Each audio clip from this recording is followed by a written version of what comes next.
Good morning, everyone, and welcome to our Diversifying Political Engagement event for today, focused on veterans and veterans' perspectives on political engagement and representation. My name is Alberto Olivas. I'm the Executive Director of the Congressman Ed Pastor Center for Politics and Public Service here in the Watts College of Public Service and Community Solutions at Arizona State University.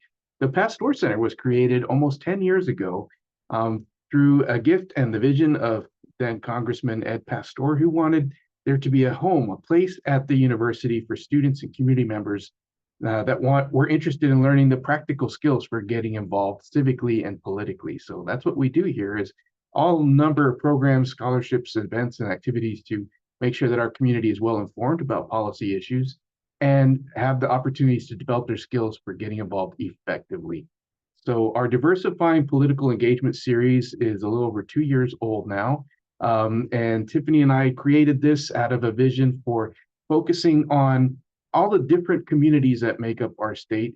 And for each of those communities, really engaging a diverse set of panelists from those experiences and communities that can speak intelligently about what are the barriers and obstacles that are that different parts of our community face with regards to being represented politically, to having a voice in public policy and political decision making and community decision making, as well as involvement in advisory capacities on boards and commissions for government agencies, in community organization and other advocacy roles, and so forth. So that's what we're doing today. This is part of a larger series of events, and today's focus, of course, is on the large community of veterans that we have here in Arizona. So that's what we're about today, is examining, in this case, for veterans and military families, what are the obstacles and barriers to political voice and representation in our state? And what have we learned about how to increase their voice and their participation in our political systems? So before we go any further, we always like to start our events with a land acknowledgement. So as Arizona State University, we feel it's important to acknowledge respectfully that the physical locations of our campuses for Arizona State University and the Watts College of Public Service are located on what were the ancestral homelands of those American Indian tribes that have sustained connection to its land and waters since time immemorial. Over time, that has included many tribes, including the Acamel O'odham, or also known as Pima, the Peepash or Maricopa people, Yavapai, Navajo or Diné, Apache, Quechan, and the Tohono O'odham peoples. And I also always like to add, when we do these land acknowledgement statements, that it can sound kind of past tense, but it really needs to be stated very clearly that all of these tribes are communities that are active, that are vibrant, that are developing, and that are critical partners for us in everything we do. So it's with gratitude and respect that we make that statement. So without any further ado, I will now turn the mic over to our esteemed program manager, Tiffany Thornhill. Thank you so much, Alberto, for that introduction and the land acknowledgement, and reminding us that this is not something that is past tense, that we are still here today on those same lands. So thank you. Again, like Alberto said, my name is Tiffany Thornhill. I am the program manager here in the Congressman Ed Pastor Center for Politics and Public Service. Alberto and I created this series just because, we thought that these voices needed to be heard. We wanted to center voices around the things that they care about and give them opportunity to share things that they may not be able to share in their other environments or in their everyday roles. So thank you so much, Alberto, for helping bring this to fruition and pivoting towards this amazing new virtual space that we've created. So thank you to everybody who is here right now during the live webinar. Thank you to everybody who is watching the replay. We appreciate your time as we go through this discussion, this very powerful and impactful discussion that I am anticipating with our very prestigious leaders that we have here today. So I do want to also say thank you to the Congressman for giving us this platform. Without him and his donation and this center, we wouldn't be here today. So honoring that energy of the ancestor that he is and the platform that he continues to provide for us in this space. Thank you so much. Before we get started, we also want to make sure that everybody is prepared for this discussion, and we'll do that through a poem. So I will go ahead and read a poem for us to help us get ready for this discussion that is about to be taking place here very soon. This poem is called As Is by Jonathan Young. This car is sold as is, printed in oversized type on a used car purchase contract. This car was fine, but that notice stayed with me. Maybe those words should be pinned on my person. Those wishing to know me and hereby informed that all dealings, conversations, and relationships will be conducted on an as is basis. All suggestions for improvement, education, and enlightenment will be taken under advisement, but until further notice, this person will be available only on an as is basis. I will be happy to play roles, indulge fantasies, and otherwise host the psychological projections of others, but my own experience will remain as is. Please be advised that all events, emotions, and memories will be unedited and entered as is into the permanent record. So when I was searching for poems for this, I actually asked one of our panelists if they could help me find a poem to share with you all today. And this one was the one that resonated with me the most. We are here today to hear from these veterans as is, just as they are, in all of their authentic genuineness. We honor their contributions to this discussion. So with that said, if everybody can please join us so that we can begin this discussion. We want to make sure that our participants are taking in this information and realizing that these panelists, those who are contributing to this discussion, are bringing themselves to you as is. So let me go ahead and introduce you to our moderator for this discussion, Avery Zola. Avery, please go ahead and begin. Thank you, Tiffany. Thank you, Alberto. Tiffany, the poem was amazing. It was a beautiful poem, and I think it's very fitting for this panel discussion that we have. My name is Avery Zola. I'm an Air Force veteran. I was stationed at Ramstein Air Force Base. Today, we're going to talk about a variety of things that have to do with how veterans make our society a better place and things veterans can do to impact politics in our community. So some of the things that we learn at going through our respective military organizations, we learn discipline and structure, we learn resilience and facing challenges, leadership and responsibility. We also learn a lot about America. So we learn about navigating racial dynamics and service and sacrifice. So let's jump right in. And I think we should open up the conversation and get some perspectives from these men and women who have served their country. So first, I'm gonna ask the question, and anyone could go off on it. In your experience, what are the Wait one moment. I am so sorry to interrupt you, Avery. Yeah. My bad. Can we please have the panelists introduce themselves and tell Oh us where yes, yes. who they I'm are? sorry And about that. That's thank you so crazy much. for me. Thank you so Thank much. It's okay. We're Yes. going to normalize difficulties today and normalize technical difficulties today because this is a virtual space. So we're giving grace. Yeah. I'm sorry about that. Yes. Would the panelists please introduce themselves? Just you can start. Representative Travers, you could start. Good morning, everyone. Let's see. There we go. Oh, good morning, everyone. My name is Stacy Travers. I'm Arizona State Representative for Legislative District 12, which is Ahwatukee, South Tempe, West Chandler, and part of the Gila River Indian community. I'm now coming into my second term because I've just won re-election back into office. I am a United States Army veteran. I got my BS in geosciences from the University of Arizona. Don't hate me. And I sit on the Natural Resources, Energy, Water Committee, the Military Affairs and Public Safety Committee.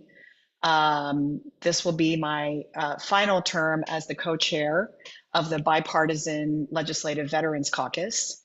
I sit on the International Trade Committee and was appointed to the Governor's Water Policy Council. That's me. I'm really excited. I'm very honored to be asked to be a part of this discussion. I mean, we have such amazing panelists that I'm actually humbled that you thought of me, and thank you very much.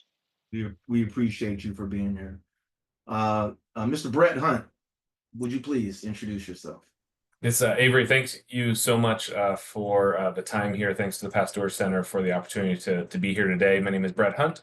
I work at Arizona State University as a professor of practice in the School of Public Affairs. Additionally, my background, I was an Army officer and a Foreign Service officer before coming back home to Arizona and working in agriculture.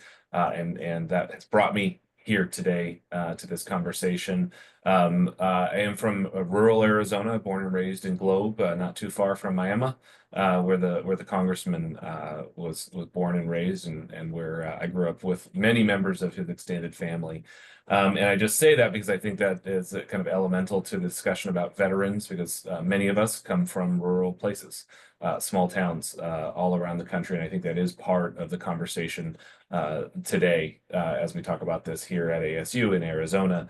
Very elemental to the conversation. Thanks so much for giving me the opportunity to be here, Avery. Yeah, thank you. Thank you. Joe Mendoza, would you please introduce yourself? Yes, hello. Well, first and foremost, I would like to thank ASU, the Pasteur Center, Alberto, Tiffany, and team, and the amazing panelists that I'm actually going to be discussing these very important topics with. My name is Joanna Mendoza. I go by Joe. I actually served in 2 branches of the service. I served in the United States Navy for 1 enlistment, which was roughly about 3.5 years, do a very special program. And then left there, came back home to Arizona, and decided that I wanted to step it up a notch and join the United States Marine Corps, which my mom was not happy about at all.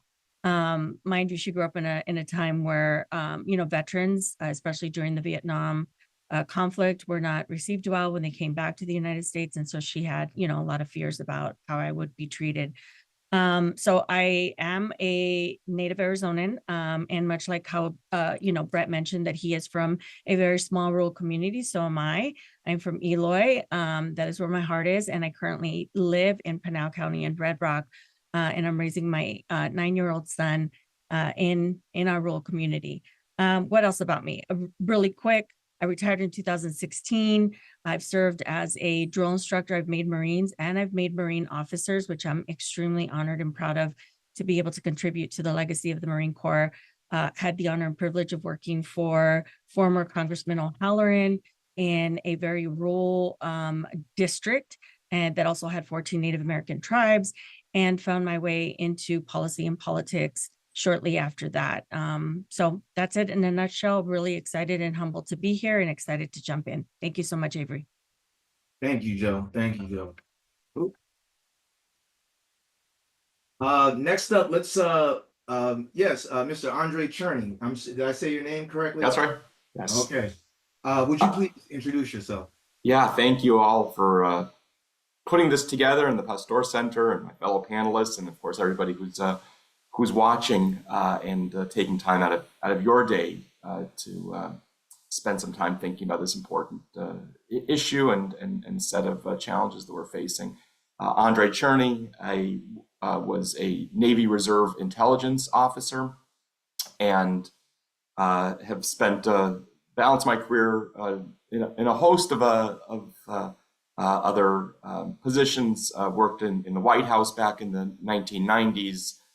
Started a policy journal and think tank that's called Democracy Journal. Was a former Arizona Assistant Attorney General, former chair of the Arizona Democratic Party. Started a online bank that, among other things, was the main partner of the Iraq and Afghanistan Veterans of America, and helping to provide fair banking services to those currently serving and those who formerly served. Ran for office, wrote a couple of books, including one about the Berlin airlift, where a lot of the research was right near Ramstein at old Rhine-Main Air Force Base. And so probably other things that I'm forgetting, but really glad to be with everybody here today. Thank you. Those were amazing introductions, amazing set of experience with all the panelists. And I also forgot to add that I am here, but I'm also representing Clean Elections. I don't know if you all have heard of a little government agency called the Arizona Citizens Clean Elections Commission. I'm with them, and now we can get started, right? It's official. Let's get started. So the first question that I have is, in your experience, what unique contributions that veterans bring to political discourse, and how can we ensure their perspectives are better represented across the political spectrum? And any of you can take this, or I can pick. I'll jump in. Yeah, Andre, you're on. All right. Go. Let's go. I went last time. I'll go first. All right. Thank you.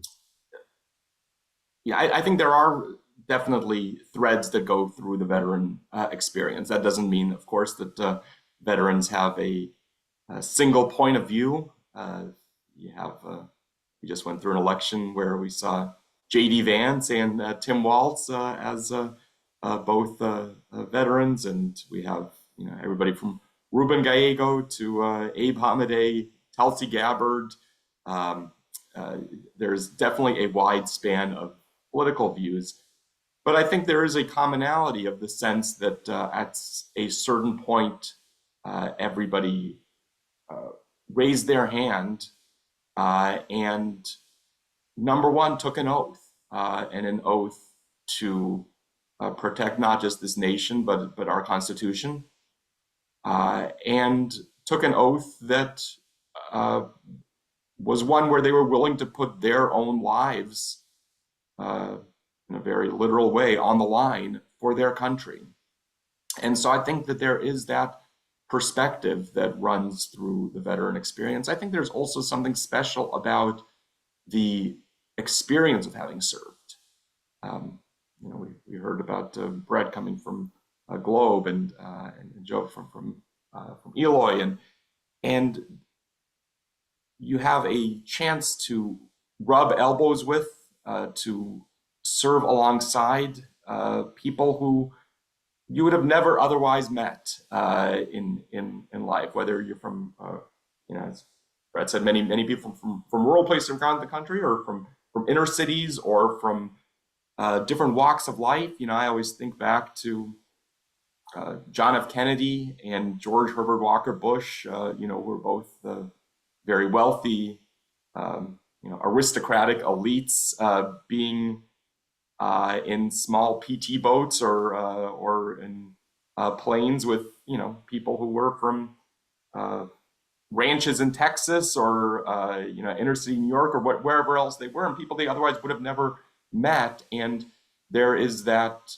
opportunity and obligation to work together towards a common goal, and a common goal that has nothing to do with politics or the things that are dividing us, but seeing the ways in which we really owe sense of duty and respect and responsibility to one another.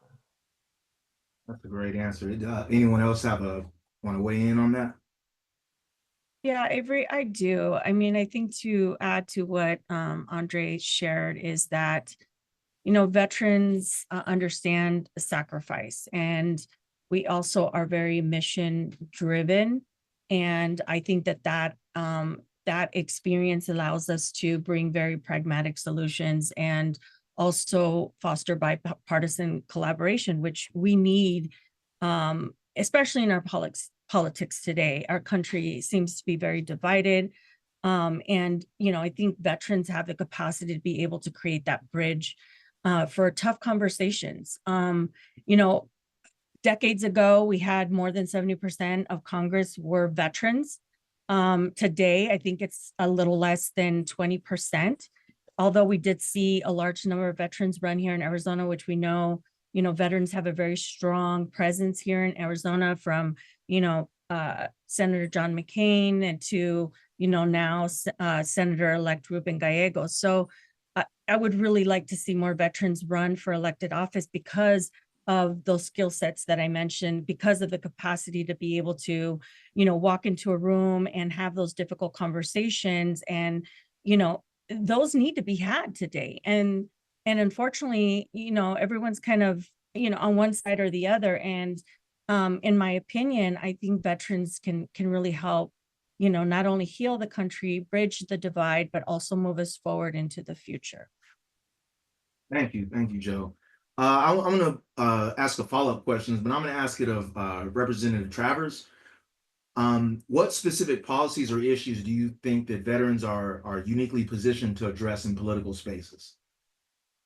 Well, I mean, the most obvious one is the veterans, in the veteran space, especially here in Arizona. We have a large community of over 700,000 veterans. And, one of the things that we constantly talk about is, what can we do to make sure that all the veterans in Arizona, regardless of their race, religion, politics, get the representation and the support that they need, because there are a lot of people that don't feel that they're being represented or that they're being seen. And I guess to the second part of your question, your initial question about, how can we ensure that their perspectives are better represented, is, just to make sure that the voices are being heard. And we can't always get policy across the line quickly or easily. But, a lot of and I'm sure this will speak to some further questions that you have, a lot of the divide and the disenfranchisement that a lot of veterans can feel is due to that sort of not being heard or being seen and or not having purpose. So it's helping toward it kind of collate all that together, that I think, kind of takes us forward. I felt a bit word salady, but hopefully that answered it. It was great. Brett, do you have anything you want to add? Well, I was just going to say, having worked a lot with veterans here at Arizona State University and through a variety of things that I've done post my military service, that it's where I've spent much of my time is working with different veterans organizations. And I was racking my brain before this. I can't remember in all of those, hundreds, maybe thousands of hours at this point in the last couple of years, ever having a political argument within those spaces with another veteran, acknowledging in those spaces that folks come from all different varieties of political persuasions. I mean, I can even remember going on a backpacking trip with a great organization, Huts for Vets, that I'm part of, and somebody was wearing shirts that very clearly, demonstrated what their political persuasion likely was. And I think that's because those spaces were working towards a common cause, which in those spaces are not not political problems, right? And very rapidly in those spaces, you can take a Vietnam veteran, a military family member, maybe a child of a military member, and then a post 9/11 veteran and an active duty Air Force soldier, and you put them together and say, hey, we're gonna over the next 9 miles, we're gonna get to the top of this mountain, and that's what we're doing today. And they come together, right? And you strip away a lot of those things that we in society don't even ever bring us together, right? Like, when do you take a hard right conservative, a hard left liberal, and a couple people in the middle who are a variety of ages, and say, hey, we're going to go hiking together for the day, and the goal is to get to the top of this mountain. And so I always think about that a lot on those, when I'm engaging in those spaces, of how might, and I don't have the answer, but maybe some smart people around this table do, how might we take that cohesion that exists across generations, across political ideologies, working towards something non-political, and how could we apply that to our democracy? How could we apply that to the problems we face in our community? Again, I don't have the answer, but I can tell you that I call it kind of a leveling just happens, right? It just immediately, people start sorting into, okay, well, I'm good at this. Well, I'm good at this. All right, well, I'm going to do this, right? And we just do what we do as veterans, right, to accomplish the goal ahead of us. How might we build more spaces like that in our communities, in our country, and maybe in our policy spaces, to just move forward on the problems we face that have bipartisan solutions, where not everybody's going to get what they want, but we got to solve for it, right? And an 80% solution is better than not getting a solution at all. And so that's kind of what I wanted to contribute to that. I think that taking that and maybe solving for that could lead us in a direction of being able to then take on the thornier issues that we face. And again, whether you're left, right, or center, we just have to solve for it. Yeah, that was great, Brett. And I totally agree with you that I think one of the features of a serviceman or woman or a veteran is that we believe in teamwork, and we will work together, and we will put aside our differences for one common cause. And with that being said, aside from what you mentioned about building a space where more of this can occur, aside from that, because that is important, and we can come back to that. But what do you believe? And I'll let you lead off with this. What do you believe should be the top priorities for veterans when it comes to civic engagement, and how can we align these with both national interests and local community needs? It's a great question. And, I think solving for the most local issues and building from there, right? The spaces where we can solve for caring for each other as veterans, right? And figuring out, okay, what elements here have a policy or a civic engagement thread, and how might we come together to advance that problem, right? And fix that problem. It's a little bit of what Representative Travers was talking about around veterans issues. And then how might we take that and apply it to the next issue and the next issue and the next issue? And one of the things that I think is some groups, one specifically, We the Veterans, a group that I think is great and doing great work in the middle here, is working towards is engaging the military families, right?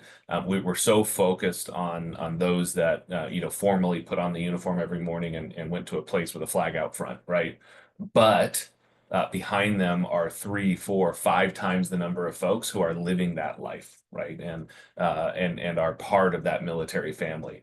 That's an enormous, massive community that is trusted, right? And they should be. That is living in communities all over our country. How might we, leverage that in order to move some of these problems forward? But in my opinion, I think it starts at really, we start at the smallest level possible, and then we kind of scale out from there, and potentially, then we can take on bigger issues. But we've got to start simple. I agree. It starts local. It starts local. Does anyone else want to weigh in on this question? What do you believe the top priorities should be for veterans when it comes to civic engagement? I'll chime in. As someone who experienced a very difficult transition from military service to civilian life, and applying for jobs that I felt that I was qualified for, and having these employers not recognize the skill set that I brought to the table, was not only frustrating, but extremely disheartening. You serve your country, and I guess I was naive to think that I would come back and, I would be received with open arms, and, somebody would say, hey, come over here. We've got this perfect job for you. We know what you bring to the table. And that didn't happen. And I think that going from a mindset where you're very mission driven, and used to working together in a team, and then you get out and you don't really have a sense of purpose. You don't really know what you're supposed to be doing, and you get kind of lost. I mean, it was extremely difficult for me. I was a single mother with a brand new baby, finishing up a 20-year military career that was not easy. It was extremely difficult. And coming back home and just not being met with the resources and support that I needed to be able to get myself back into society and be a contributing member. And I know that there are a lot of veterans that feel that. And, there are a lot of great organizations like, Brett mentioned, We the Veterans, Vets Forward, which I am currently, board member on, is that, we really try to replicate that sense of camaraderie and community outside of the uniform. And, in terms of priorities, I think that transition, ensuring that resources and support are available for transitioning service members should be a top priority, in addition to the million other things. But from a female veterans perspective, I think women's health care is extremely important. Everything from maternal to postpartum to menopause. And I think one of the things that I'm really excited about is there is some interest in trying to provide additional support for female veterans through the Biden administration's Women's Health Initiative. There'll be some funding set aside for DOD and the VA to address some of those gaps. But, you know, I think all of the above, right? There's so many different things, but, you know, just finding that sense of community and purpose and feeling like you can belong, I think can go a long way for veterans who have spent, whether it's one enlistment or 20 years or 30 years, they can find that sense of belonging and community when they get out. So, yeah. I agree. That's yes, that's very important, especially when you're leaving the service for however long you've been. Finding a sense of community with people who've been through your same experiences is very important. I agree. Andre or Representative Travers, go ahead. Yeah, no, I mean, just I guess to look at the broader picture and, you know, to go on what Joe and Brett both said, you know, when we look at civic engagement in veterans and, you know, what do we take from the military or from our veteran experience and then start to engage in a civic way. And, you know, I think a lot of what Joe said, not having that support is what leads to this opportunity to lose our sense of self and what we actually did learn in the military. And it's like when we talk about, you know, what should be our top priorities that we bring from our veteran experience, the biggest one for me should be why we got into the military in the first place. Okay, maybe it was because of college fund, or maybe it was because, you know, you felt like you didn't have direction after high school or whatever it may be. But at the end of the day, it's about duty and honor and preserving the Constitution and fighting for our democracy. And when you come home, you know, it's like, what should be your civic priority? It should be exactly that. It should be promoting our democracy and advocating for our democratic values, whether it's civil rights, whether it's, you know, advocacy on a specific issue. It all goes sort of towards the greater common good for me. So when you talk about, national interests and local community, it all ties into each other, right? If at the local level, it's having the right to vote, which is what we all fought for. It's, you know, making sure that everybody is treated equally and has an equitable experience in society. And that's what we should bring in. I mean, when I legislate, I try to legislate with honor and honesty and integrity. And I try to see the humanity in all my colleagues. And I, you know, and sometimes I can get vilified for it, but I will go across the aisle and I will give a hug to a Freedom Caucus member if they're going through a divorce and say, how are you doing? Do you need anything? How are your kids? But, you know, I'll also turn around the next day and go, I'm so sorry, I can't vote on your crazy ass legislation, because I feel like, you know, it's gonna be harmful to us or because of whatever. And we still manage to maintain a friendship. And that's what it is. You know, I will always take my experience from the military and use it in my civic engagement and in my representation, because I think that that's what's important. And we can do that in those spaces that you might not think are germane to democracy, whether it's, you know, housing equity and affordable housing, whether it's how we deal in the water space in Arizona, or how we deal with childcare. And, you know, I make sure that I go to my colleagues whenever they're working on legislation and say, okay, when you're doing this legislation, keep our veteran community in mind and how they're going to be represented in this space. And I think that's what I took from, you know, my military experience and how I use it in my civic engagement. And I know from the people on the panel that I'm familiar with, they do the same thing. Excellent. Andre, do you have anything you want to? No, I was going to say something very similar to what Representative Travers was saying. Was, yes, we should think about the ways in which we have something really special and unique to speak to as veterans are transitioning into society and into civic life, but also think about the really special values and experience that veterans have to offer as well, in that sense of having that experience of a year, however many years it was, spent in fighting for a common sense of mission, having that sense of purpose, having that sense of service that is seen maybe most clearly in the experience of wearing a uniform, but that we need more of throughout society. That sense of service on a day-to-day basis, of civic participation, of volunteerism, of action to be part of a democracy that is not just on that one day every 2 years when we vote, but what it means to have democracy as a way of life. And those who have worn the uniform have something really special in terms of their experience to bring to the table when it comes to helping others build those bonds of civic service, of civic participation, of civic life that is, I think, very often missing in a lot of people's day-to-day experience, but that I think a lot of people are really hungering for. Very good point. I'm going to ask a follow-up question about, I'm going to kind of stay on this topic of civic engagement. And we talked a lot about how how veterans can impact the local community, and that's where veterans should start. Are there any community-led activities or partnerships do you think will most benefit from veterans' involvement?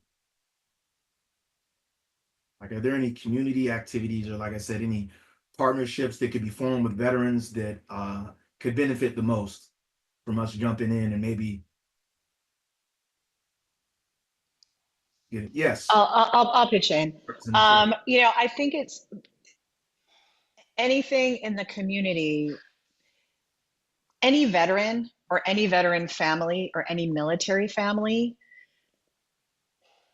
only enhances the engagement regardless of what space they're in.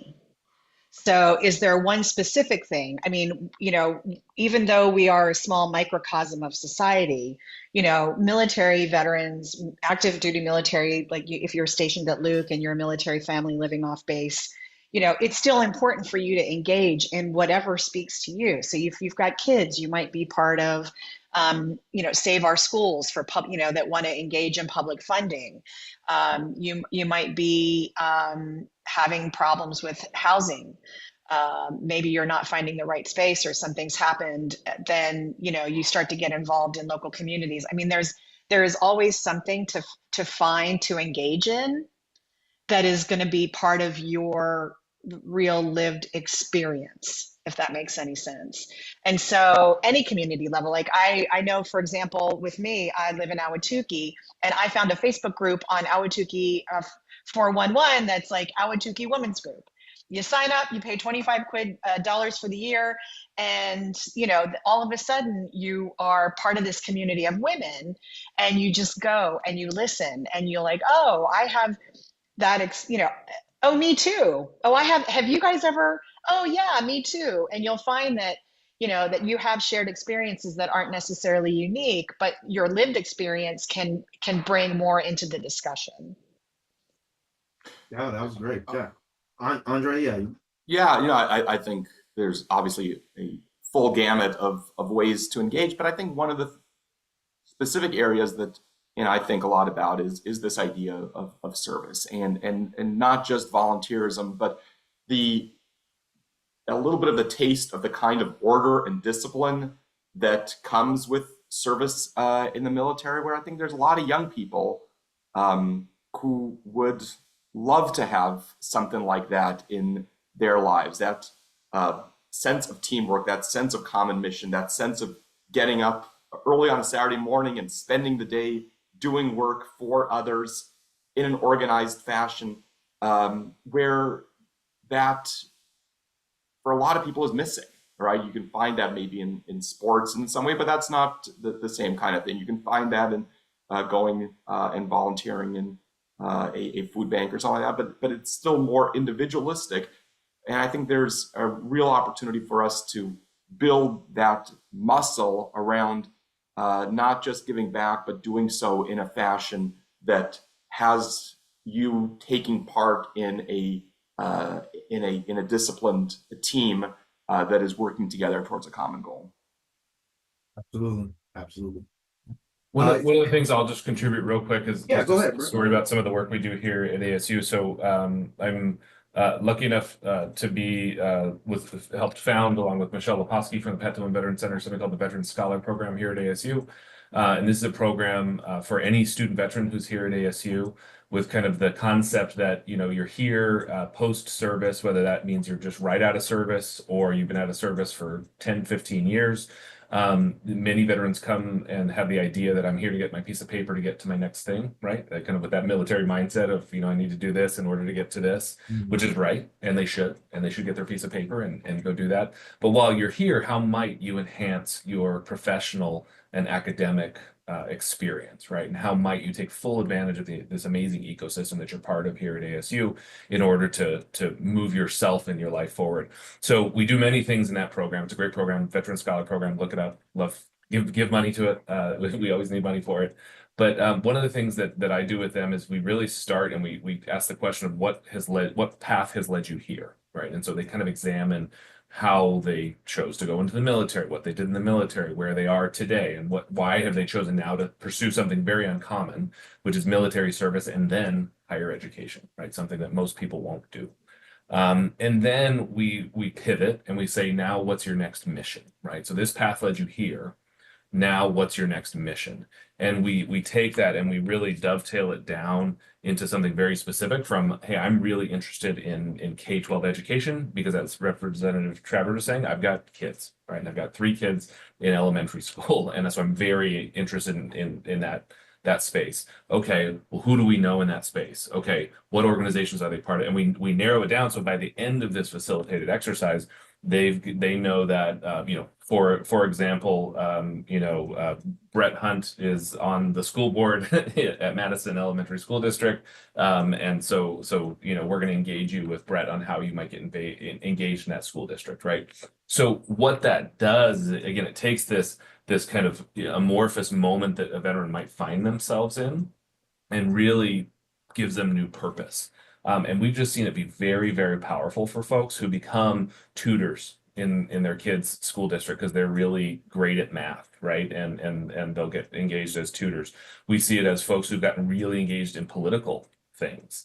Derek Duba, a great political activist, member of our community, former staffer for Representative O'Halloran, great person, was one of our Veteran Scholar Program students, right? So, but we try to take that and I kind of call it like a concierge, you know, experience to what you're passionate about, and then somebody who's in that space, right? And then we all leverage our networks in order to get them to the right person. So Representative Travers, sorry, but you might be getting some emails from us. Andre, I've probably tapped you before in the past. Joe, I know I have. So that is I think getting to the answer for this question is that it's kind of all of those things, right? And it's helping that veteran find their new mission, which oftentimes interacts with civic engagement. Very rarely do these veterans say, well, I want to go make as much money as possible in the most immoral way possible. Never had that answer, right? They all say it's always something larger than themselves. It's education, it's the environment, it's international relations, right? It's many of these different things. And so I think that is just illustrative of what I think veterans are looking for when they transition out of service. And if we can be that bridge, right, to purpose, right, and to your next mission, and what that might be, it can be pretty powerful. Absolutely. That was very inspiring. All these responses have been great. And I think to synthesize this, what I'm hearing is that no matter what community activity or partnership you decide, veterans make great leaders, and veterans should take advantage of any leadership opportunities, because our specific characteristics make us great leaders and also a great addition to any organization. So I think that's fantastic. I think we should move on. Let's go to our next question here, and I'm going to pose this to Joe. So Joe, from your perspective, how can veterans participate in democracy in a way that bridges partisan divides, and what lessons can be drawn from military service to foster bipartisan cooperation? And I'll let others answer too. You gave me that hard question. I did. You want some time? You want to come back to it, or you got something to? Look, I think that, as I mentioned before, I think veterans have the capacity because of their experience to be that bridge, especially in a divided nation situation. I also believe that because of that skill set that they bring to the table, they're more comfortable having difficult conversations. And believe it or not, and I actually was really shocked when I left the military that in the civilian sector, people avoid difficult conversations. I mean, they will go to all lengths to just avoid having a difficult conversation. And that was so shocking to me, because in the military, we're taught to address the issue head on so that we can move forward with the mission, right? And that's not the case outside of the military. They don't have those conversations. And sometimes I was viewed as, too forward, too aggressive. Why are you asking these questions? Well, if there's an issue, people need to speak up, because we can't solve a problem if we don't know that there is a problem. And that mindset sometimes wasn't received well, or I should say that the way that I carried myself and other veterans too. And I've had to learn to temper that a little bit, to tone it down just a tiny bit, so that people don't think I'm coming at them, when really all I'm trying to do is get to the bottom so that we can move forward with the mission. So I do think that skill set that is like there's a bunch of these intangibles, right, that we just can't really verbalize, is just all part of the veteran experience. But one thing that I do want to mention, and I know this is probably a little off topic, so please forgive me, but I think however veterans decide to participate, however, military service members and their families, anyone who's military connected, I think however you decide to participate, I would caution you to be very careful about organizations out there who have a hidden agenda.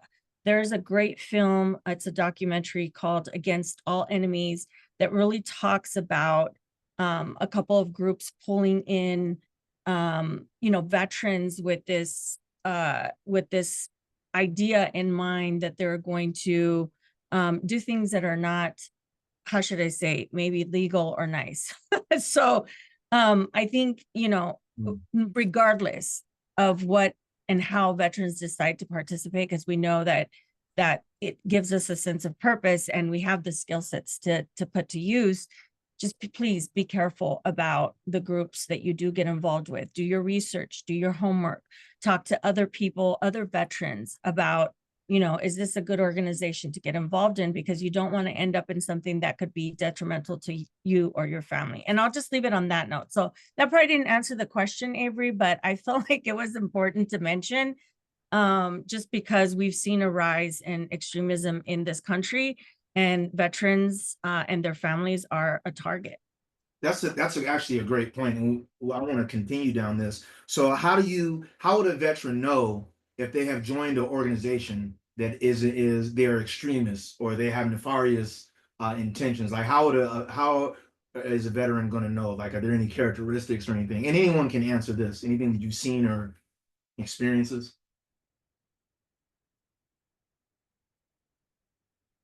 Or Joe, you can keep going. You could. Well, I'll just mention, so there are a couple of websites. I think I want to say it's the Southern Law Center.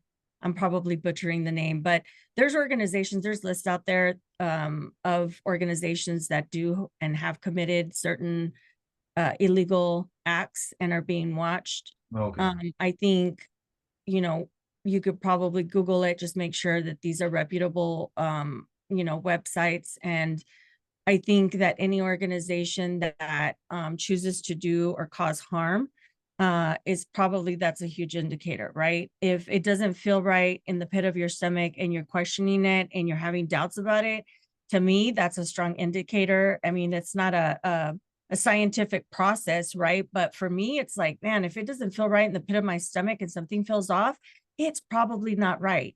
It's probably not a good idea. Everybody gets those feelings. And so in addition to just, Googling, maybe going on the FBI's watch list, there's a couple of lists out there, and I'm sorry that I don't have the names to them, but I think that's a good place to start, or talk to veterans that that you know extremely well who have contributed in a very positive and meaningful way in their communities.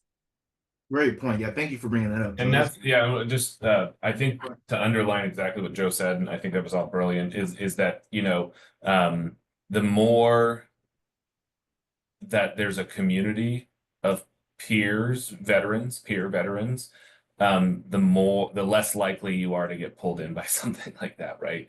Because I can reach out and say, hey, you know, Stacy, are you part of this group? Do you know about these folks, right? And so I say that as something that, like, I really try to drive with my veteran friends is connection, right? Connection. We're connected to each other. And so even if we have vastly different political beliefs, we're connected on our love for equine therapy. We're connected on our desire to see the VA continue to improve, right? And so so being in those spaces where you have a community to reach out to, I think is just so important. I think far too often with a lot of the extremism, not just in the veterans community, it's isolation, right? It's sitting at your computer all day, being fed the algorithm that, you know, reinforces your tendencies. And so I think that's just, I mean, to all of us veterans, it's let's, you know, do a buddy check after this, right? Like figure out some folks who you haven't texted in a while, text them and say, hey, what's up? How you been? How are the kids, right?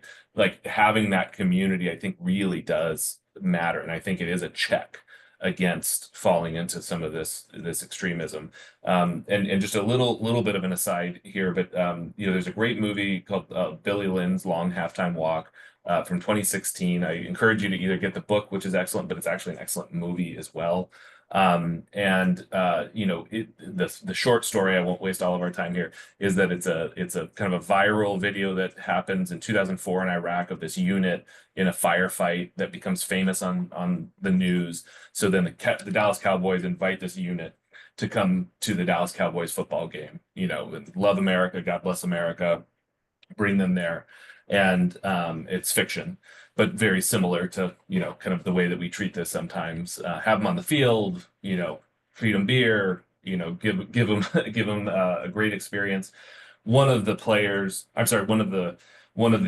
soldiers in the course of this game falls mutually in love with a Dallas Cowboys cheerleader. So they have this torrid affair during the game. In the fourth quarter, he says, you know what? We're in love. Let's run away together. I'm not going back. I'm not going back to Iraq.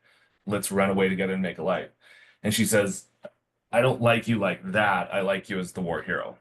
No, we're not running away. You're going back to Iraq.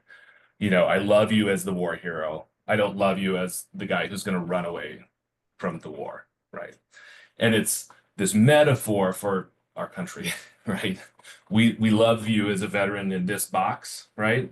But then when you're homeless, right, or you have an addiction problem, or you have some other thing that is a negative externality of your service, I don't like that one, right? I don't like that part of this. Anyway, it's a great thing to watch, particularly in that kind of post 9/11 space.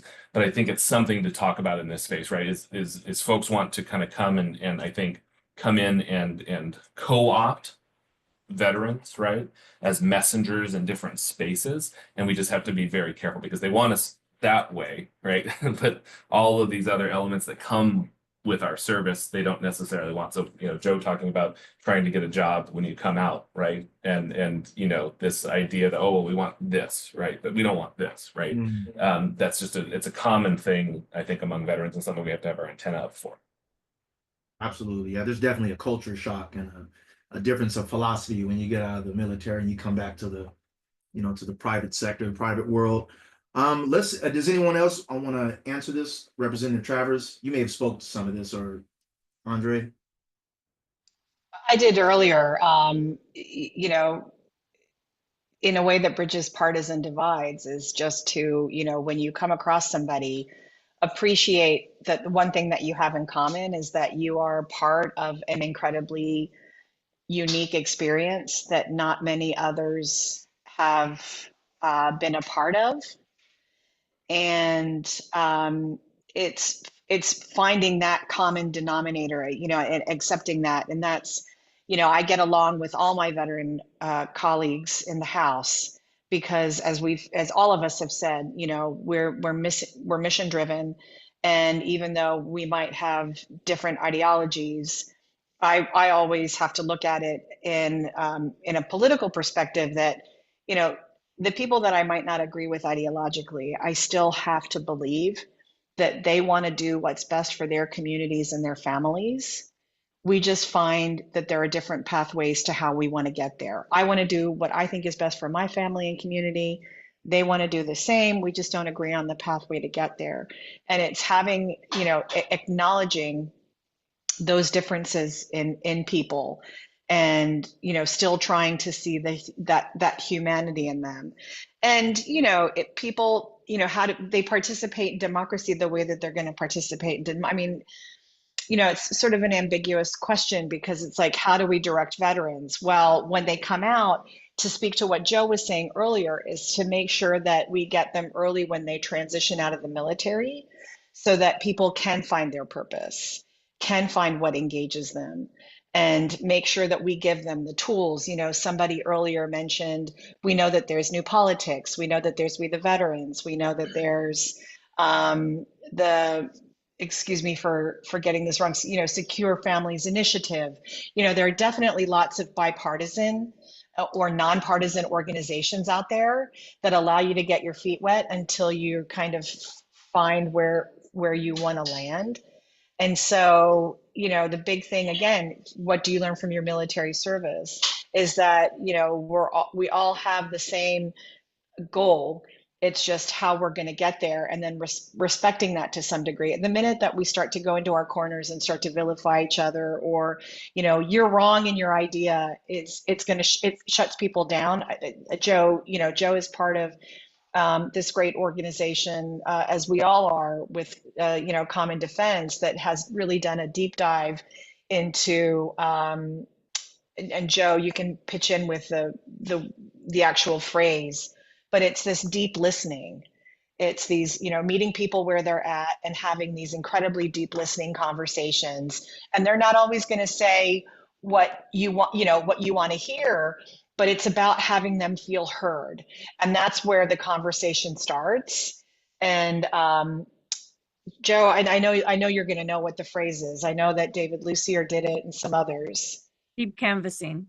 Deep canvassing, that's it. You know, when you're knocking on those doors and you do the deep canvassing and you make people feel that they're being heard. One time I spent literally 30 minutes with a guy who all he watched was, you know, YouTube. And I was so honored to have his time. You know, I just started with a random knock on the door. You know, he wanted to engage with me and invited me into his house. And we had a really deep conversation. And, you know, whether I changed his mind or whether I moved him forward, that wasn't the goal wasn't to change his mind. The goal was to just listen to what he had to say and have him felt that he was being heard. And he emailed me afterwards and he was like, you know, I still don't know if I'm going to, you know, vote for you, but, you know, it was a really good conversation that we had. And I wrote him back, and it was this, and I was honest with him. And I said, this really isn't about whether you're going to vote for me or not. It's about us having a conversation and you feeling that you were heard, and me having the ability to listen to a different point of view and coming to an understanding with each other and a mutual respect. So we might, you know, agree to disagree, but it moves us one step forward, you know, into sort of some kind of a healing that we're going to need. And so that's my story, and I'm sticking to it. Yeah, that was excellent. And I agree with you. I think that America in general needs more community, and we need to have more conversations with each other, like, you know, deep conversations about things. So that was excellent. Let's stay on this topic of participation in democracy, and I'll of course open up the floor to everybody. But how can communities and our local governments, how can they help improve access to these resources to veterans? So when veterans may get out of service, or a veteran wants to volunteer, and they have these unique attributes, how can the communities and local governments help improve access for these resources? I can start. So I think ensuring that there is a presence, especially at the local level, like a veterans, you know, a veterans advisory group of some sort, speaking from my own experience, though, when I worked for Congressman O'Halloran, I actually started out as a veteran service representative, and my job was to, serve veterans, whether it was, issues at the VA and healthcare or obtaining their military service records. The congressional offices are always a great resource for that. Here in the state of Arizona, we have the Arizona Department of Veteran Services, which also is another resource. They have tons of stuff on their website, tons of links and resources that you can access. But not all local level government have an advisory committee or even someone that's solely dedicated to serving veterans and their families. So I think in that absence, you can certainly go to a congressional office for assistance, and they can connect you with, groups in the community that have been vetted. And I think that that's probably the most important thing, is that, going to reputable sources, government resources, and organizations that are well established, that have a record of helping veterans in a very positive way, is always, that's always, in my opinion, the place to go. I'll answer it. That I think is very similar to what Joe was saying, but is convening, right? So I think local governments, congressional offices, they have a great convening authority. And so there are, I don't even know what the number, there's hundreds of thousands, tens of thousands, not hundreds, tens of thousands of VSOs, veteran serving organizations out there. So there's no shortage really of folks that want to help and do the right thing. Congressional offices, city council offices, mayors, in small towns, again, like where I grew up and where Joe grew up, we were high school football nemesis against Eloy. But the people know about when the VA mobile clinic is coming to town. Again, something that Representative O'Halloran did a massively positive job in rural Arizona when he was there. So that convening element of the government, I think, is really important. So it doesn't mean the government needs to do the thing, right? But they can convene the thing and bring the VSOs. And, again, in small towns, the VSOs from Phoenix would love to come to small towns and talk about the work they're doing. And so I think that's a really important function of government, is to convene the right people who are actually doing the work. Absolutely. Yeah. Our veterans who are just gotten out, or maybe have been out for some time, you really have to get online or talk to your other veterans friends, because as was mentioned, there's hundreds, or would you say tens of thousands of veteran service organizations that could provide you resources or assistance or information that you may need. So that's a very great point for bringing. Thank you for bringing that up. Does anyone else want to add to this? What can the communities and local governments do to help improve access or resources? Anybody got else, or you want to move on? Let's move on. We got that.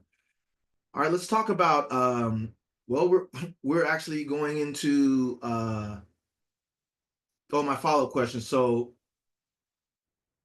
no, I take that back. I'm sorry. Oh, I'm sorry. What resources do you think are most essential for veterans transitioning back to civilian life to help them become more engaged in political and civic activities? And how can these resources be more accessible? We kind of answered some of this, but the basic crux of this is like, what's most essential for veterans transitioning back? Like, what do veterans need most, or what's the resource veterans should look for most when transitioning back to civilian life? Well, and I'll pipe in if I may, just to answer sort of the follow-up question, which I think leads into this other question, is like, what can communities and local governments help to improve access to resources? And that's just access to information, right? I am so blessed to be in such a fantastic district, no disrespect to anybody else. But my cities like Tempe and Chandler both have veterans military commissions, and I'm talking about, besides the fantastic ASU resource, which technically is an LD8, in LD12, we've got ABE, and in Chandler we've got Bob Dalpy and that group there, and they're all part of Chandler City Council, Tempe City Council. And so, what we're doing is we are, actively engaging with the veteran community, and even on to use the word civic, on a civic level with, with towns and cities.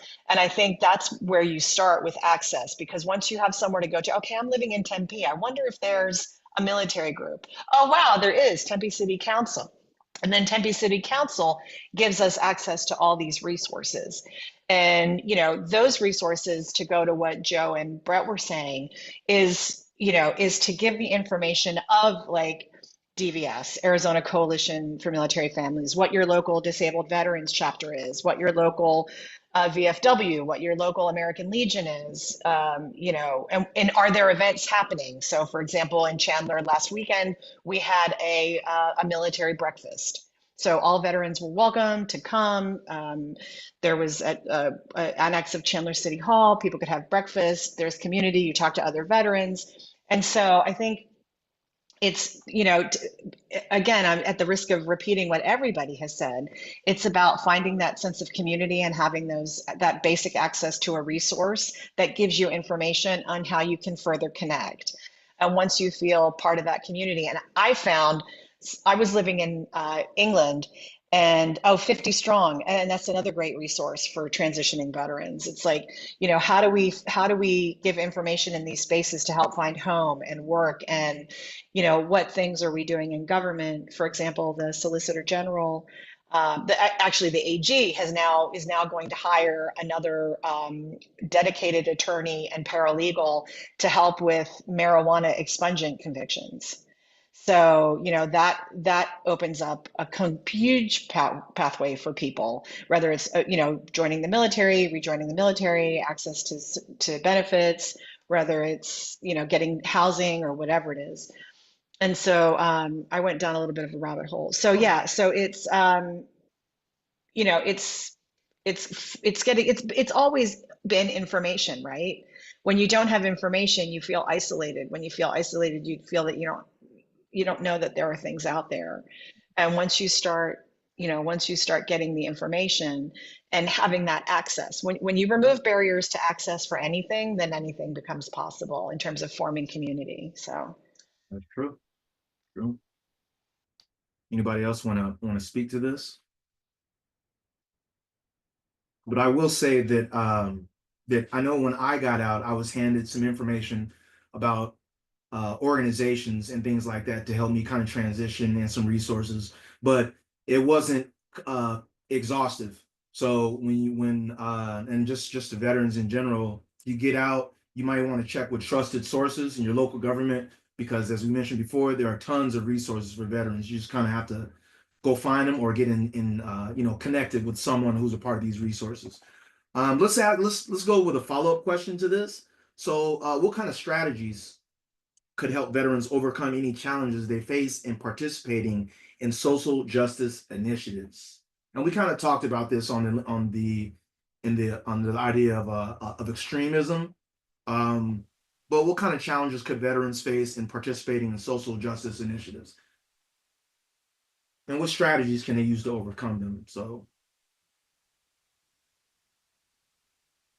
if I could paint a picture of this, let's say I'm a military person, right? And I'm joining a community organization. They're doing something for my community, but let's say I don't believe in the social justice initiative, or vice versa. Like, how could I overcome that? Or what strategies could I use? Just to give an example.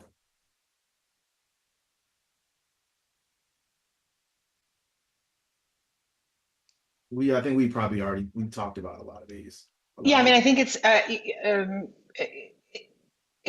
something of an ambiguous question, because I don't. Yeah, I don't. It's an excellent question, and I'm trying to think of how to answer it. Like, what challenges would you face in participating in social justice initiatives? I mean, the whole definition of social justice is any agency that tries to create equity and inclusion. And so I don't know how what barriers would they face? I don't know if they would they? Good. But we've kind of talked about this, so I think we should just move on to the next question. And if you want, we can come back to it if anyone has any thoughts about this particular question. But I think we've answered this in a variety of different ways. So we've over answered the questions, so we can skip one. So let's talk about. So let's stay on social justice movements, but from your own individual perspectives, how do veterans view their role in social justice movements? And what challenges or opportunities exist for greater veteran participation in these areas? One that's very tangible, and I won't betray any information that is personal here, but I had a student who participated in Black Lives Matter protests and was arrested and had serious issues with a security clearance. And so that story alone is a huge deterrent to folks getting engaged on these issues. Now, it got worked out and everything's fine, but I'll tell you, it was a chilling among that community when we found out that that person was arrested and that person was applying for a security clearance, renewal, and that that was going to stop. I mean, it has a chilling effect, and I guess that's not unique to veterans, because that could impact your job and things like that. But it really, I remember thinking about it at the time and being like, my gosh. So like, if you're going through this process and you have a security clearance or you want to maintain your security clearance post-service, you can't protest, like you don't get to participate in democracy. And I just remember it being like a very shocking moment for that community of veterans when that happened. Wow. And so I think that can be a deterrent, right? And the other thing that I've seen among veterans is a desire not to get hyper specific on things that are controversial. And so I can get hyper specific that I think I want to be a math tutor in a high school in order to support kids that, to succeed in high school. But if it gets to a social justice issue, then it can feel like something like, hey, not my lane, right? Not my lane, right? Like I might have an opinion about this, but not my lane. And I've seen that, among veterans, and I've, really tried to help folks down that path and say, hey, you have a stake in this democracy because you swore to support and defend the Constitution of the United States. You deployed around the world in order to do this. You put yourself in harm's way. So you've got a seat at the table, right? You've earned a seat at the table on justice issues in your community. And so that's kind of been my answer to it. I can't say how effective that is, but that's certainly how I feel, right? Is like, I've got a seat at the table. I've earned a seat at the table because I chose to do something uncommon, which was to join the military, serve my country outside of my borders. And so I got a seat at the table. Right on. If I can chime in, Avery. Yeah, So go ahead, Joe, I please. think what's important to note here, along with this question and some of the, the answers, is that veterans have often been, involved in social movements. Looking at Jackie Robinson, who was a civil rights leader. I mean, and what he did to desegregate, baseball and, the beatings and verbal abuse and a lot more that he took. Gilbert Baker, who was the creator of the LGBTQIA flag. You also have Cesar Chavez, who, fought for migrant farm workers. So I think if, veterans are looking, and their families, because I think it's important to include the families of veterans, because they serve too in some capacity, right? They sacrifice a lot, but look to individuals that have, that have contributed in a very, positive way.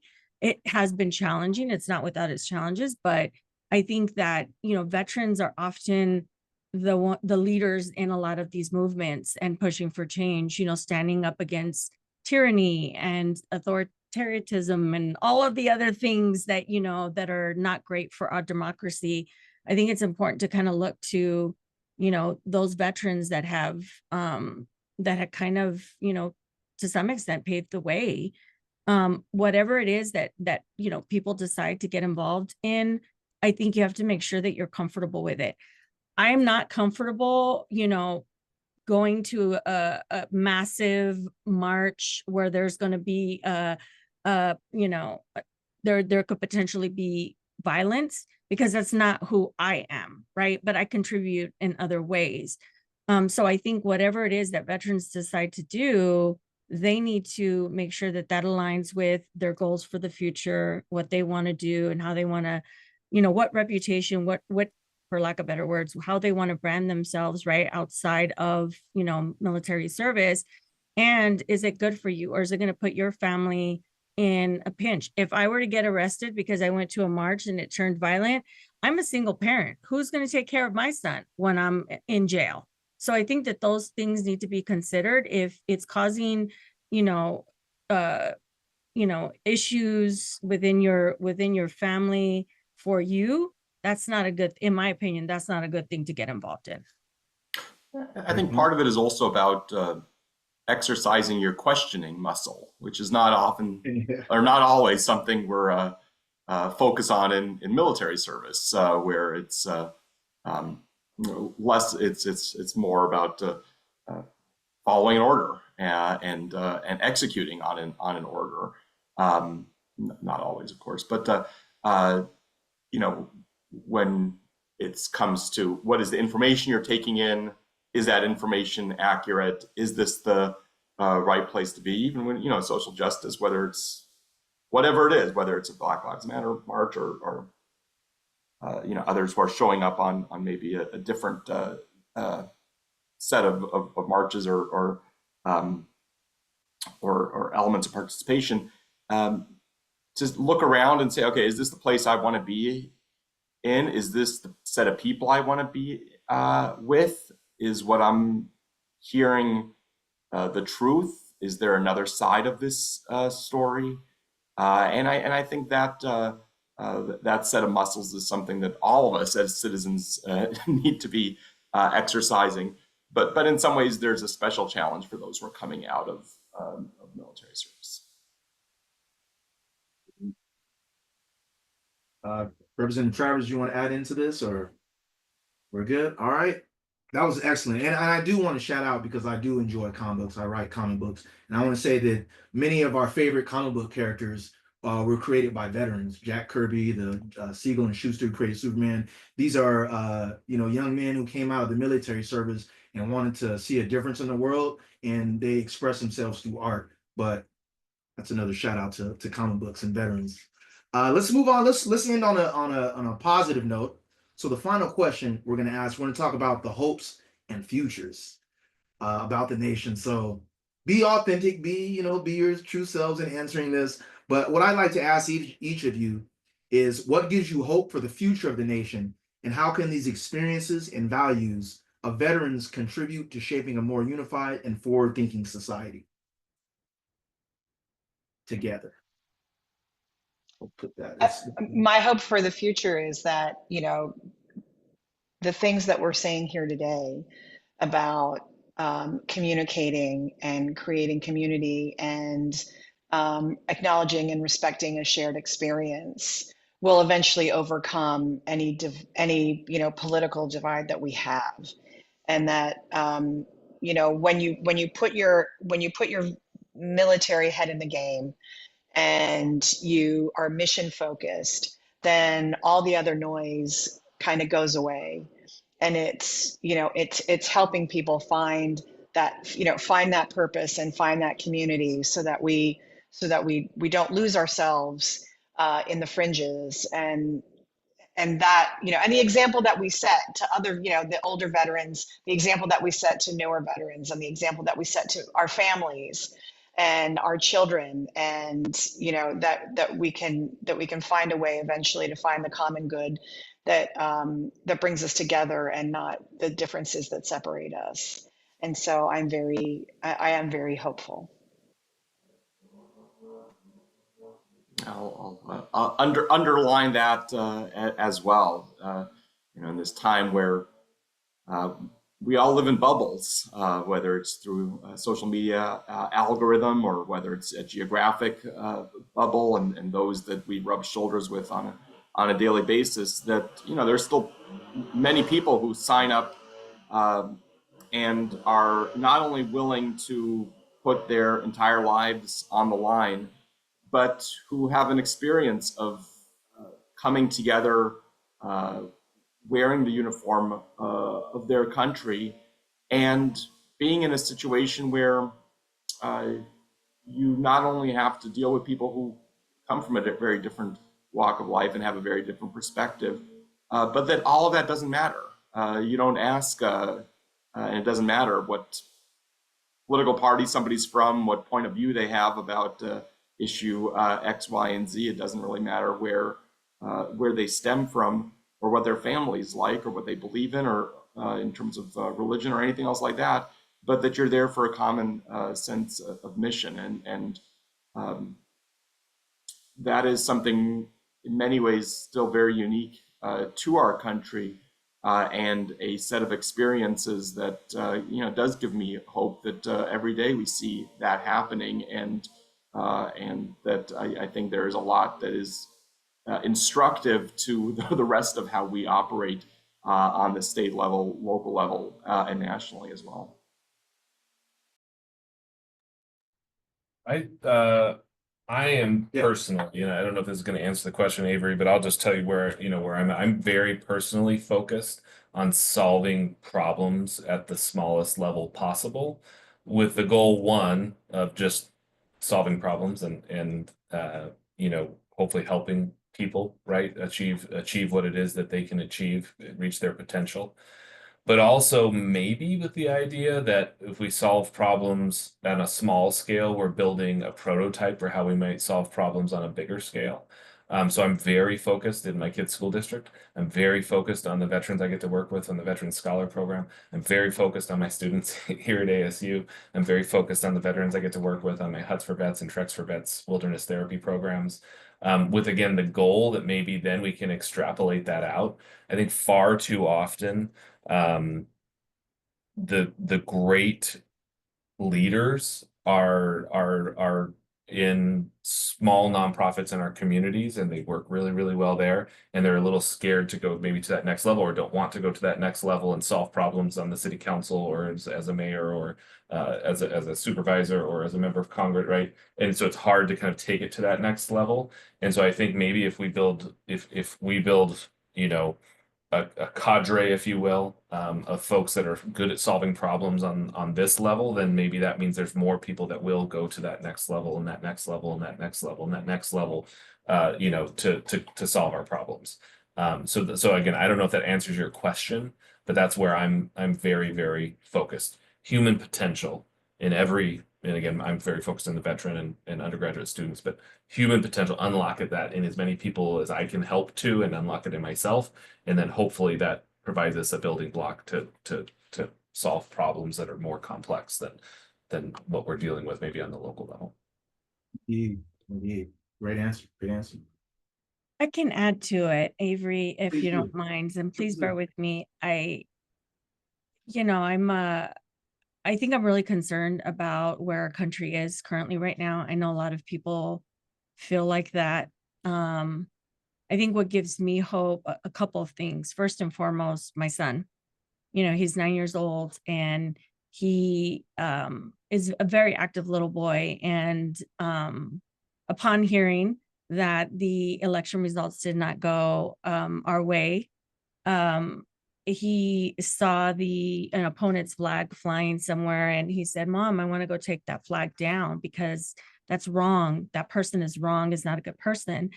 And I want to take that flag down and just throw it in the trash." And I was like, "No, baby, like we don't do stuff like that. You know, we fight back by voting. We fight back by organizing. We fight back by educating ourselves on the issues, and we fight back by talking to people about the things that we care about and building community." And, you know, since he's been born and since I've gotten out of the military, I have found that the best thing that I can do to help, you know, instill some values in him is demonstrating through my own example of, you know, voting.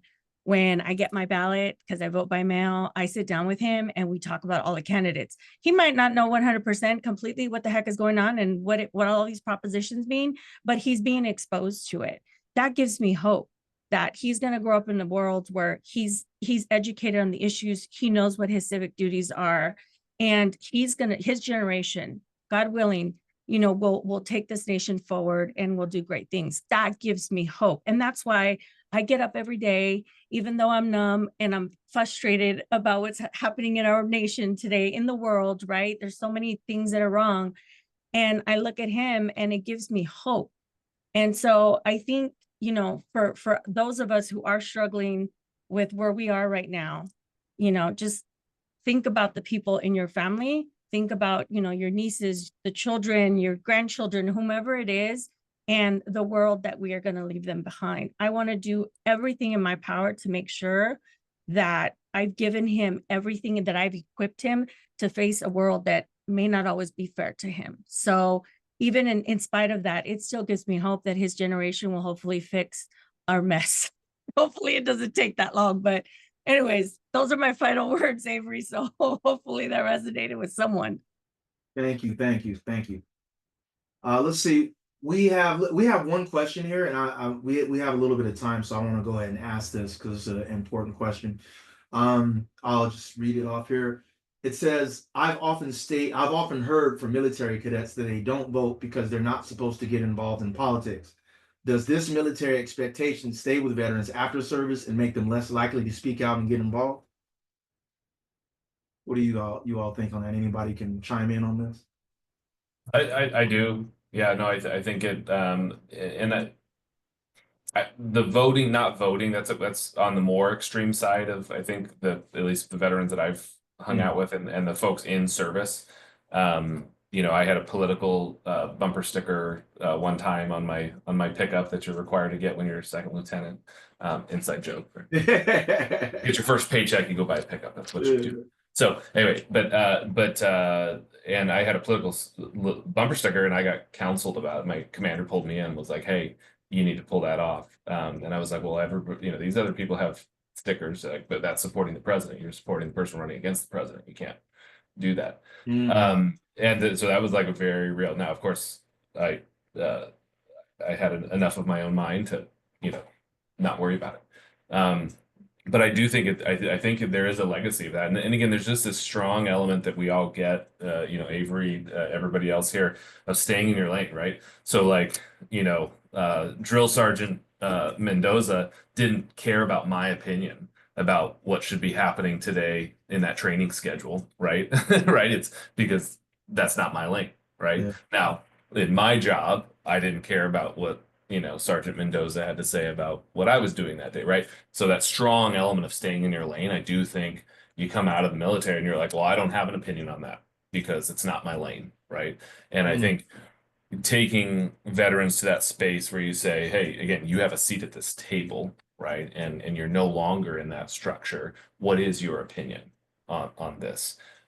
We do, through that Veteran Scholar program I was talking about, we do a dinner where we do that, and we sit down and the veterans pick 3 or 4 issues, and we take the thorniest of the issues, abortion. We've done a lot of things around race, Colin Kaepernick, other spaces, and we say, we're going to sit down, we're going to have a nice meal together, and we're going to have a respectful conversation. This is your training to go out into the community and be an informed leader who can have hard conversations and genuinely listen to what other folks are saying. And so I think that it does require a little bit of deprogramming, right?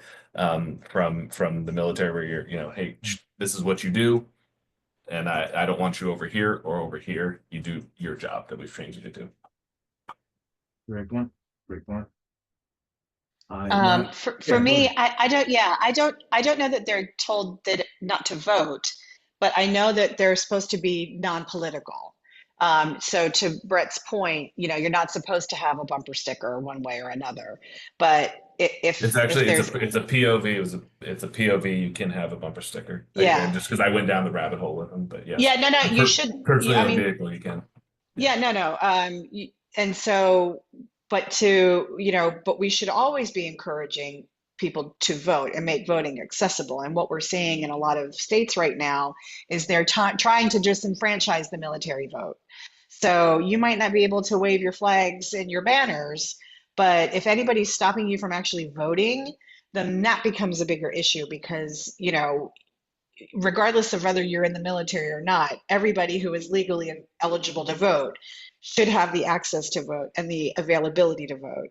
And so that's, I think, sometimes the distinction that we need to make is that, you know, and just like we saw a lot of ads this last cycle, your vote is your own and your vote is private. And nobody can take that away from you, and nobody should be taking that away from you. Now, whether you want to exercise your First Amendment right to tell people who you're voting for, that I think is what can cause problems in the workplace. And so, you know, that should be apolitical. You are there on a mission to support the United States government and defend the Constitution, and not to be outwardly political about any preferences that you may or may not have. Well said. Well said. Listen, we're making great time, so I want to make sure that you all have time to give your final thoughts. This discussion has been a privilege to moderate. There's been a lot of inspiring comments, a lot of insight, and I truly hope that new veterans or older veterans see this video and are also inspired by it, because I know you all have said you gave a lot of strategies, a lot of resources for veterans, and a lot of ways that our men and women veterans can really take active and take an intentional action in their community to make their community better. So I really appreciate everyone's time. For the closing remarks, who wants to go first? Andre, your name starts with an A. No, it's been a great conversation and an inspiring one, and one that, at least for me, feels rejuvenating after the events of the past couple of weeks from my perspective. But I do hope that a lot of the resources that people mentioned are ones that people will check out, and I do hope that people will, and I'm sure those who are watching already will, but encourage others as well to use that background, use that set of experiences, and get involved. We talked about some of the maybe hurdles to finding the right information, some of the hurdles of outreach. But I'd ask people to take the initiative, because there are more organizations out there, there are more programs out there than there are people who are looking to take advantage of them. And there is those organizations, those individuals, those initiatives that are waiting for you and eagerly waiting for you to get involved. And wherever you come down, we need you as a country and as a community. So please do take that involvement that you've already experienced in military life and continue it in civilian life as well. Thank you, Andre. Joe, would you like to final thoughts? Sure. I mean, I think in terms of, am I frozen? Can you hear me? Yes, yes, you're fine. Okay. Hopefully it stays that way and it doesn't kick me out. So I think for me, my final thoughts are more of a call to action. I challenge each and every one of you in your communities, whether you're a veteran, whether you're active duty or a family member or military connected in some way, to challenge yourself to have difficult conversations, maybe with folks that you don't align with, your political ideology may not align, because I think that you'll find you have more in common. And I'll give you a very quick example. My son plays baseball, and we have a great community at the Marana Little League family. The coaches are amazing. We have different political ideologies, like views. I know we have different, religious views, and our whole focus is ensuring that the children have a great time, that they learn, how to work together. And for me, it has been kind of a breath of fresh air, in spite of everything that has happened, to be able to have a mission, right? Of our mission is our kids, and they need to have fun, and we're all bought into that. So I would challenge you, reach out to someone. If you're not comfortable, that's okay, because I think that our experiences lend themselves to, being a bridge where there might not be one. And if you don't do it publicly, that's okay. Do it within your family. I think that's the most important thing in terms of, staying involved and contributing, is that even if you're just leading your small family or maybe your big family, that's okay too. But my call to action is to each and every one of you to create a space for these difficult conversations, and keep plugging away at them, because I think that every conversation is a step closer to hopefully building and creating some type of unity in this country. So thanks. Well said. Thank you, Joe. Brett. Well, I just want to steal everything Joe just said. So, but because incredibly well put, and finding those spaces where we can work together on things, and then again, I hope extrapolate out from there. I guess my two just closing comments would be, I was at a salute to service panel here at ASU last week, which this series is part of that celebration here at ASU. And one of the senior commanders from one of the military installations here in Arizona was talking to the students from the program that I'm involved with, the Public Service Academy, as well as students in our cadets in ROTC and midshipmen. And they said, when people come up to me in the airport and I'm in uniform and they say, "Thank you for your service," I say back to them, "It's worth it," right? And you're worth it, right? And I thought I've been thinking a lot about that lately, and kind of that, imbuing of it, like, this matters, right? This service, working towards something hard and bigger than ourselves, matters, right? And so I guess that would just be to everybody out there, it matters, right? Whatever your political persuasion is, it matters that we figure this stuff out, right? Because we've got to, right? And so if your team lost in the last election, let's go figure out how we can work forward on something. If your team won last time, maybe look down and see who you can pull up with you, right? To get more opinions around the table, because it matters, right? And it's worth it. It's worth it to stay engaged. And then finally, for any veterans that might be consuming this, just want to let you know, get engaged. Go out, get out of your comfy chair, take your boots off the table, and go get engaged, because there's a lot of us out there who have benefited from getting out and getting involved with our peers, getting that camaraderie, being around, telling stupid stories about stuff we did in the military and places we went, and you'll feel a lot better if you do, and then who knows what happens from there. So go get engaged, check on it, buddy.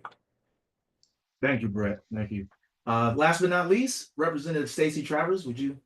Yeah, I just to kind of build on what everybody has said.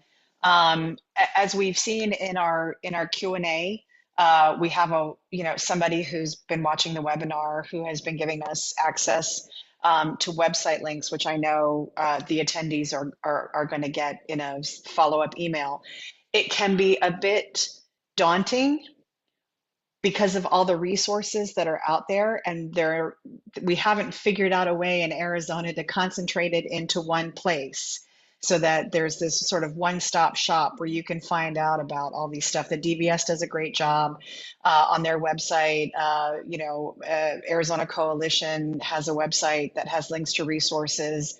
50 Strong, there are all these fantastic organizations. So don't, to me, the key of everything in life, besides water, is education, is educating yourself. And there's information out there, and don't feel daunted, and just don't let yourself get overwhelmed with you don't have an access to a resource, because there will always be, if you do the search, access to resources. So I'm sorry that we don't have a one-stop shop yet that has everything within the state of Arizona, but but persevere in the search for information. And as you get that, you will start to create a community. Oh, I'm with, oh, I found this common defense link and that seems to be, something that resonates with me. Let me contact somebody at Common Defense and see what other resources are out there. And then you hit those other resources and then they will hit those other resources and then they will hit so don't just be like, oh, it's like when you're cleaning a house and you have the whole house to clean and you're like, shit, I'm never going to be able to do this. But if you start with one room at a time, eventually you'll get the whole house done. And that's the same thing, do your search, don't get overwhelmed and just start with one thing at a time. And then you'll find that you're somehow connected to this greater network of resources and veterans, and then you will find your community. So just, just persevere and don't let yourself get overwhelmed, and just keep at it. That was great advice from our panelists, and I can't thank you enough for being here and participating in this panel. I know we all have busy schedules, but we really appreciate it. And for our closing remarks, I'd like to kick it off to Tiffany and Alberto. I'll pass the mic to Tiffany first. Go ahead. Well, first of all, I just want to say thank you so much for this amazing discussion.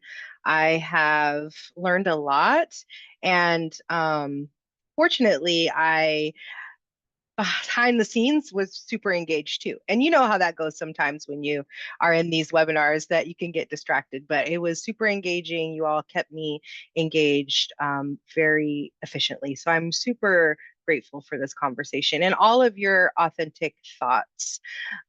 We do want to take a screenshot of everyone who is here, but I believe a couple folks may have run away behind the scenes. So Alberto, before you close us out, oh, they're here. So Andre, are you here still with us? And Francis, can you turn your camera on just so we can quickly get a screenshot? Because if there was no photo, it didn't happen, right? Just kidding, this is recorded.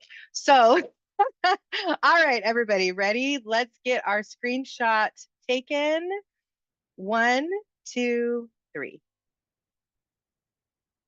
Oh, perfect. Perfect. All right.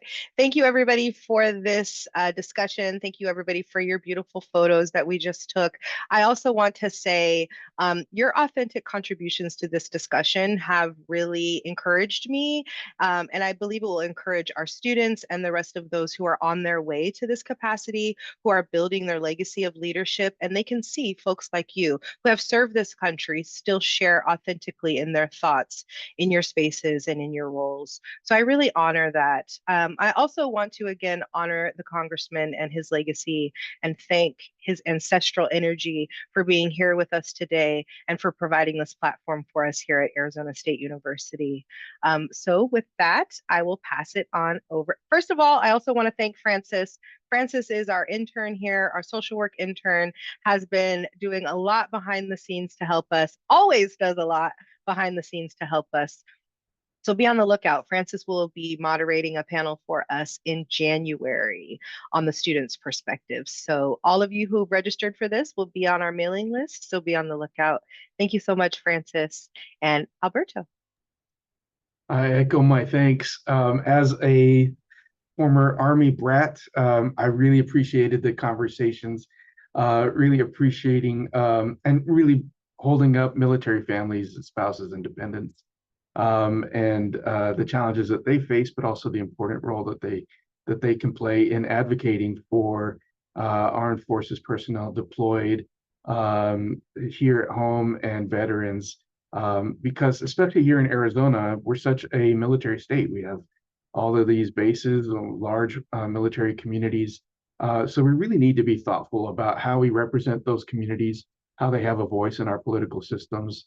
And I think you've all given us a lot of food for thought in terms of what the future looks like for engaging our military communities and especially our veterans in that work of advocacy that has to continue. So just appreciate all of your thoughtfulness, and hopefully we'll be engaging you all again in many programs in the future. So have a wonderful afternoon, and thanks to those that were viewing our event live and the recording as well. We hope this has inspired you to get involved and to have a bright vision for what the future can be like if all of us do our part. Thanks so much. Have a wonderful day.